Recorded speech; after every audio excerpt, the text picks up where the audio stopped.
as Don Bosco's mother told him, she said, son, when you begin to celebrate Mass, she said, you begin to suffer. Which is why she told him that if ever I see you becoming a rich priest, buying the fancy things around, fancy furniture, making it comfortable to suit your, the inclinations. If I see you getting rich, she says, I'm not going to visit you. Straight away. I'm not going to visit you. Because she said, when you begin to celebrate Mass, you begin to suffer. Friends, you look at the mystery of the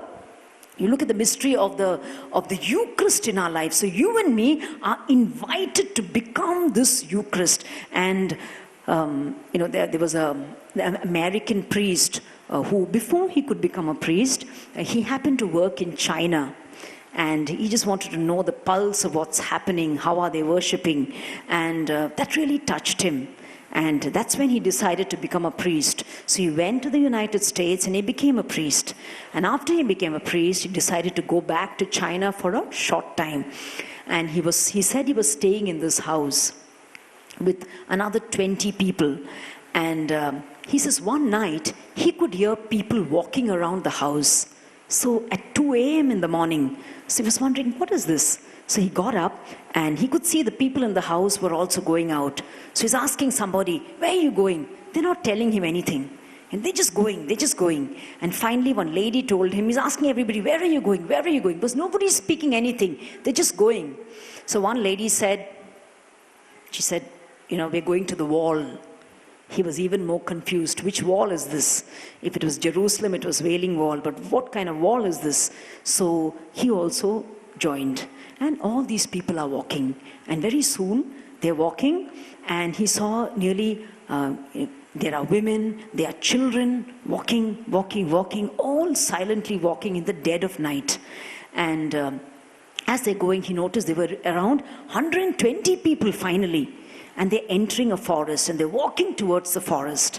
And when they came almost to the center of the forest, a part of the forest was cleared.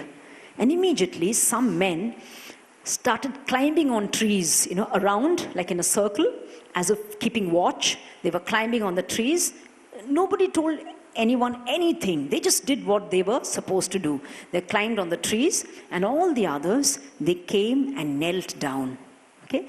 And he said he could see an old, dilapidated building, run-down building, and all of them knelt down. And one of them, he gets up and he goes towards this dilapidated wall, and he just removes one particular brick that seemed to be loose. And when he removed that, what did they see? They saw a tiny little monstrance with a white piece of bread. And all these people, for 1 hour, they knelt before the Holy Eucharist for 1 hour. And after the 1 hour had lapsed, the same man got up, put back the brick, and all of them came back home. Didn't speak a word. Then later on, he revealed his identity. He said, actually, I'm a priest to one of them. He says, I am a priest from America. And they said, Father, do you know for this piece of bread, they had a Mass 10 years before. That's when a priest came that way. And that time, that priest, put this bread into the monstrance. And they said that for 10 years, we have not had Mass. But they said every day, once a week, once or twice a week, they would come like this. And they said they're going to the wall. Okay? And they would come, kneel, and worship the Lord before the Blessed Sacrament. And do you know what this means for them? If anybody, even among them, turns traitor, if anybody sees them, suspects them, these people are going to be tortured. They won't see the living daylights. Either their head will be cut off, either they will go into the prisons and never see the living daylights. And for them to know that a priest has come is even worse. And he says the very next day, he celebrated Mass and he changed the bread there in the monstrance. And he says that was incident that he will never forget in his life. My dear brothers and sisters, the Eucharist, the source of life, from where life flows. And friends, if the Eucharist is the source of my life, every moment of my life, I'm drawing the heroic into the ordinary of my life, ordinary moment of my life. I am drawing the heroic into the ordinary of my life. Every moment of my life becomes heroic with the Eucharist. It can't but be heroic. In the year 1912, on April 15th, the great ocean liner, which was said that it will never sink, hit against the Titanic, hit against an iceberg. And to know that in that Titanic, there was a British priest who took a second-class ticket, and he was going to officiate the marriage of his brother. So he was traveling from Southampton to New York. And so when he went, he asked the captain permission if he can unfold his portable altar. He had a portable altar. He was carrying that with him, and captain gave him permission. So he would celebrate Mass in the Titanic. So the people knew him, and they would come to him for confession. All of them were uncertain. They're going to start a new life in America. And the different kinds of people in the Titanic, right from the millionaire to the people who were actually poor, had sold all they had to go through this voyage. And he would counsel them, and he was often seen, it was cold out there, because remember, the Titanic was taking an uncharted route, really an uncharted route, which they were told, do not take that route. So it was a dangerous, uncharted route. So it was cold there, and but this priest was found, in his cassock, going up and down, praying his rosary. And at times he would be seen, administering the sacrament of penance to others. People would come to him for confession. He would pray with people. So he was seen like this. He was always available for people. And in fact, during the sermon, he told them, the day the Titanic sank, he told them that prayer in our lives is like the lifeboat. So prayer is going to keep us afloat in times of danger. We will not sink, we will not panic, we will not be thrown in disarray if you have prayer. It's like a lifeboat in the storm in the sea. And so he would go to all the different stratas, the classes, and talk to people. So we know when the giant finger of the iceberg just scraped, that's all that happened, scraped against the ship, there was a mighty thud. So the people in you could say the third class, the hatchway, they panicked. They fell off their bunker beds, and they were scared. So they came running. And the officers knew, of course, that the Titanic did not even have the mandatory number of lifeboats. The lifeboats that they were supposed to have to rescue everybody, they didn't even have that. So what did they do? Some of them just a boat that could probably take 20 or 30, just 2 or 3 of them sat in it, and they escaped because they knew it is a sinking ship. So some of the officers did that. And so when these people panicked, some of the officers and seamen said, "Oh, don't worry, we have no problem at all. Be calm, be peaceful, go back to sleep." So they were giving them a false idea of what's happening. They knew the ship was in grave danger. But this priest went to where these people were, and he calmed them. And when he lifted up his hands and said, "Be calm, good friends," they became calm. They trusted him as their brother. And so when it was evident that the ship is going to sink, he helped the women and children up. They were given priority to get into the boats, and they were shown how to wear their life jackets and get into the boat. And of course, the seamen knew Father Thomas Biles, this father who's only been a priest for 10 years, but he was living out his ministry.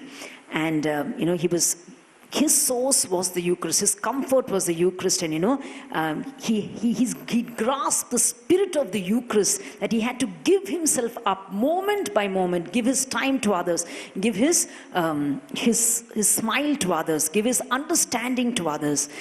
He was giving himself. He was breaking himself like as the bread that is good to nourish the brothers. And he was becoming the Eucharist in that way. And so the seamen told him, Father, he said, we have a seat for you, please come. Because they knew the boats were less. And he refused. And he gave his seat over to somebody else. And what was he doing? He was leading the people in saying the rosary. So you could hear, Hail Mary, full of grace, the Lord is with you. And the reply, Holy Mary, Mother of God, pray for us sinners. You could hear this. And then when it was certain, so people were again coming for their confessions to be heard. And it was very, very certain, ship is going to sink. He gave a general absolution. And then the last boat leaving, that seaman was desperate and told him, Father, come, this is the last boat leaving and I'm leaving the seat for you. Remember, there was a millionaire there who actually had a lot of money, a lot of pounds in his pocket, and he showed all these pounds to a seaman, and he told him, you give me a seat and I'll give you this. And you know what the seaman told him? The seaman looked at his face and said, Sir, for you and me, there's only a piece of paper. Only a piece of paper. So you see how people wanted that seat, and they're desperately pleading with this priest and said, please come. And he's saying no. And again, he gives a seat to another person. And he's there. And he is with them as their brother, as their friend, with them. And now the ship has become like a wet loaf of bread. And it's breaking in between. And then one side goes up and sinks down, and the other side goes up and it sinks down. And he goes down with them into the cold waters, cold watery grave of the Atlantic. Friends, this is the heroism of the Holy Eucharist. When the Holy Eucharist is the center of your lives, when it's greater than your life itself, you cannot but have the spirit of the Eucharist, this all-consuming fire that will burn all of your agendas, that will burn all of your selfishness, that will burn all of your self-centeredness, that will burn everything that is ugly in you, and you will be that bread that is ready to be blessed and broken and given away. My dear brothers and sisters, this is the very spirit of the Eucharist. And am I ready to be that offering? Am I ready to give myself so totally and completely? If not, my dear brothers and sisters, our religion, our everything is a waste in our life. If I'm not ready to give myself in that way, friends, what am I living for? What am I living for? Because in the Eucharist, you find the drink of the blood, of his blood that he gives us, is love that cannot be destroyed. No matter how much someone hates you, they cannot destroy your love. You will overpower their love with, their hate with love. That is the Eucharist. That is a food being given to you, a love that cannot be destroyed, that love that true, genuine love, friends, it does not measure. There is no measurement. You did this to me, or you're from this race, or you're from this strata, or this is what you deserve. No, we don't measure. There is no measurement here. True love, goes to the very end. There is no measurement in this. There's no using weights and scales. You give yourself totally and completely. And friends, to give yourself moment by moment in your life. Moment by moment in your life. And friends, this is your calling. This is my calling to become the Eucharist. Am I ready to embrace the Eucharist? Am I ready to have and to hold the Eucharist? To join myself, to offer myself as a sacrifice along with the sacrifice of Jesus? Am I willing, my dear brothers and sisters? And so you see, the sacraments, we get into... in the sacraments, we share in the life of Christ, who is the original sacrament. Praise the Lord. So every sacrament unites me to Christ, who is the original sacrament. And we know, friends, that this sacrament, where is Christ? Where do you find Christ? You find Christ in the Word of God. You find Christ in the church. You find Christ in the sacrament, right? So if you separate yourself, alienate yourself from the church, from the sacraments, you are alienating yourself from Christ, and you will lose the protection. I remember the incident where Father Matthew Naikaparamal, when he went to a particular parish, the strength of that parish was about 3,000 people. So they all came for the retreat. But Father Matthew noticed, this was in the middle area of Kerala, he noticed that just bang opposite the church, he could see a family who, the boys of the family, they would go in their bike and come back, and they would be talking. And so they didn't come for the retreat. While as the church was packed, the compound was packed with people, but this family wasn't coming. So Father happened to ask the parish priest, what about that family? Are they part of your parish? He said, yes, they are Catholics. They are part of a parish. And Father said, is it because they don't like retreats? Some people, for some people, they don't enjoy retreat. Is it because of that they're not coming? The parish priest said, no, Father, it is because they have a problem with me. They actually in fighting terms with me, and because of that, I'm certain about that. I don't know whether they don't like retreats, but it's because of me. They are at odds with me, and they fight with me, and they've for the last 2.5 years they've stopped coming to church just because of this fight they had with me, and they've stopped coming to church. They don't enter into the church compound. So Father Matthew thought, he would send one of his team members to visit them and to tell them. And the team members went and told them, we understand that there is a problem with the parish priest, but would you mind coming for the retreat? You have not, it's a nice experience. What about coming for the retreat? Will you come for the retreat? So they said, okay, we'll come, right? So they said that. But later on, when the team member left, this father and his 2 sons, they began discussing. And they said, if we come for the retreat, if we go for the retreat, it is as if we are accepting defeat. They were keeping away from the church because they were as if to tell the parish priest, we don't care for you, and we stand our ground in what we think and what we've argued with you and what we disagreed with you, and we're not going to step into the church because we don't agree with you, and we've won in that we don't need the church. And so they discussed and they said, no, let's not go for the retreat, because if we go for the retreat, it will be as if we have accepted defeat and the parish priest has won. We don't want the parish priest to win. So they said, we will not go, but they noticed that they were being watched. So they said, what we will do is, one of their sisters were married off to, a little faraway place. So they said, we will go there to visit her. So what did they do? Every day, after having their breakfast, at lunchtime, they would go to visit her. And after the retreat finished here, they would come back.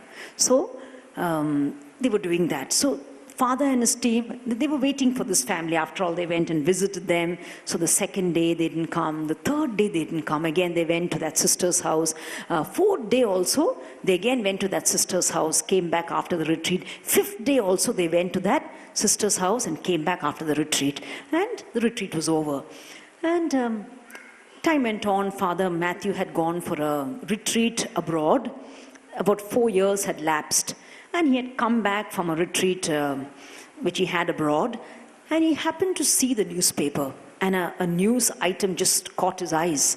And it said, in this particular family of this particular area, the sons have hacked the father dead. They've killed the father, cut him into pieces, and they've killed him.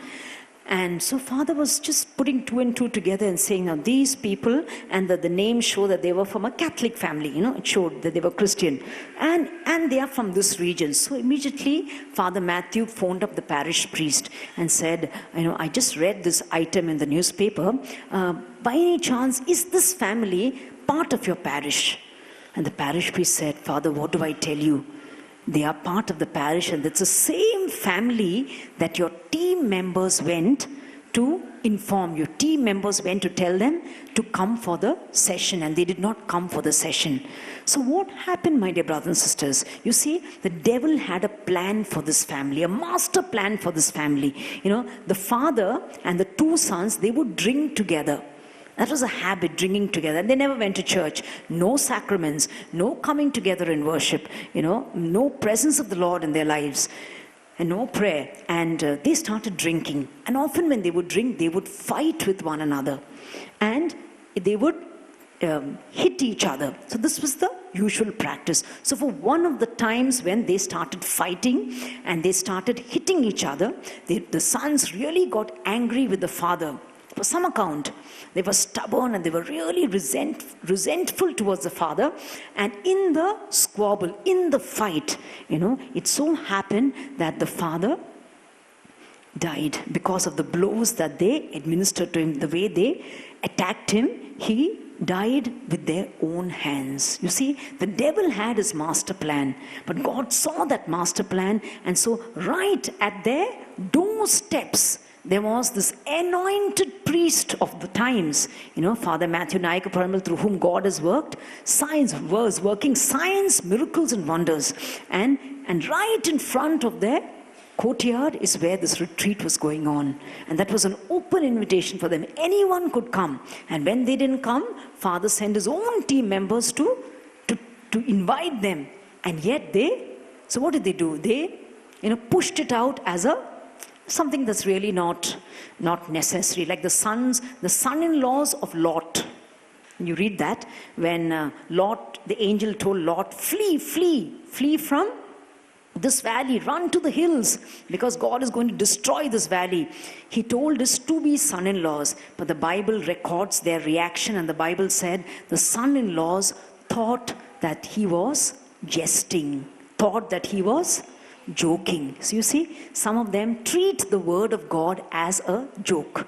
So when we tell them in all seriousness, in gravity, there's a retreat going on, there's a word of God being preached, God is working in lives, addictions are being removed, families are coming together, relationships are being built together. What is not possible for us, we're trying for 30 and 40 years to give up this addiction with smoking, to give us this addiction with pornography. But here, when people are gathering together to worship, when they're coming together for the Holy Eucharist, when they're going for confession, they see miracles and wonders. So why don't you come? And so they're saying, oh no, we're having a nice time here. So they're just brushing it off. They're brushing it off as if it's of not much importance. They don't give importance to that, and they're giving importance to. So they're ignorant about heavenly things, and they are very much well informed, and they use all their aptitude and strength for their temporal affairs. So this blindness that they're in. So my dear brothers and sisters, it is the Eucharist that we need to come back to, the sacraments that we need to come back to in our lives.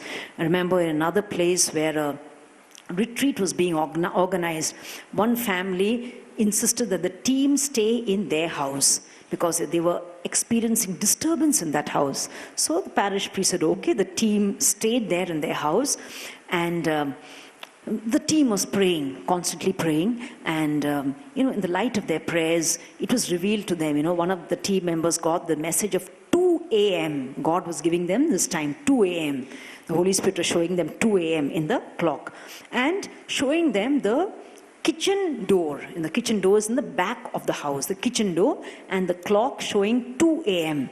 Right? So the girl of that house, she had come to pray. She said, will you pray for me? So when this team member was praying for that particular girl of the house, he said, God is showing me this 2 a.m., and the kitchen door, the door behind. What is this? And this girl broke down crying, because every day at 2 a.m., a man would come precisely through that door, kitchen door behind. Nobody knew about this. He would come and she would have a relationship with this man. You see how the devil works. When it comes to committing a sin, the devil will encourage us. So what? Just have a nice day. What are you doing? He's just coming for companionship. There's a lot of comfort in companionship, and after all, he helps you with other things. Doesn't he help you with other things? You have a stress-free life. He gives you money, and he's taking care of the other things, and he's the one you're getting married to. And so they used to have this sinful relationship, and the devil was edging them on. But when it came to confessing, and this is what the enemy will do. He will urge us to sin. But the moment we've sinned and we've fallen into sin, he'll tell us, now look here what you've done. You're in the pit. Look at how dirty you are. You're not going to be able to come out of this. And do you think you're going to tell a priest about this? That's a risk. Never do that. So when it comes to confessing, he'll put shame. But when it comes to committing sin, he'll take away the shame. So this girl never confessed it. And therefore, only when you confessed will you get the light to discern what is good and evil. Okay? Will you get the grace to repair? Will you get the strength to say no to sin, right? This comes through confession. So because she did not go for confession, she was living in this utter darkness, depression, suicidal tendency, and there was constant disturbance. The devil will cause emotional disturbances between the family members. So there was constant disturbance in this family, and this is what was happening in the family. But here, there was somebody who was not willing to expose themselves in confession, to expose that sin, that unconfessed sin. So what happens when there's an unconfessed sin in my life? Proverbs 28:13 says, "He who conceals his transgressions will not prosper, but he who confesses and forsakes them will obtain mercy." Proverbs 28:13, he who conceals 28:13, he who conceals his transgressions will not prosper, but he who confesses and forsakes them will obtain mercy. So remember the incident of a 9-year-old girl who had lost her mother, and she was being taken care of by her paternal uncle. And in the process, the paternal uncle started abusing her, sexually abusing her. And she was trapped because, he was providing for her means. So she didn't know a life outside of that. So she was just swallowing everything up. She was just bearing everything up. But this is what was happening. He was sexually abusing her. After all, she was staying in his house. He had provided the shelter for her. He was paying for her school fees and everything. So her mouth, she didn't know who to open out to, who to tell this to. And as time went by, she looked at her life as a paper, waste paper that you want to crush and you want to throw into the dustbin. So she looked at her life like it's worthless, because she was going from one man to the other. This is what her life became. She was saying, okay, this is what I am, I'm just rubbish. I'm just a thing to be handed on from one person to the other. This is what was happening. And this girl happened to go for a retreat. And when she went for a retreat for the first time in her life, she made a beautiful confession, an open confession. When you make an open confession, you even tell the priest, Father, for the things that I've forgotten to say. Beautiful confession. She made a beautiful confession.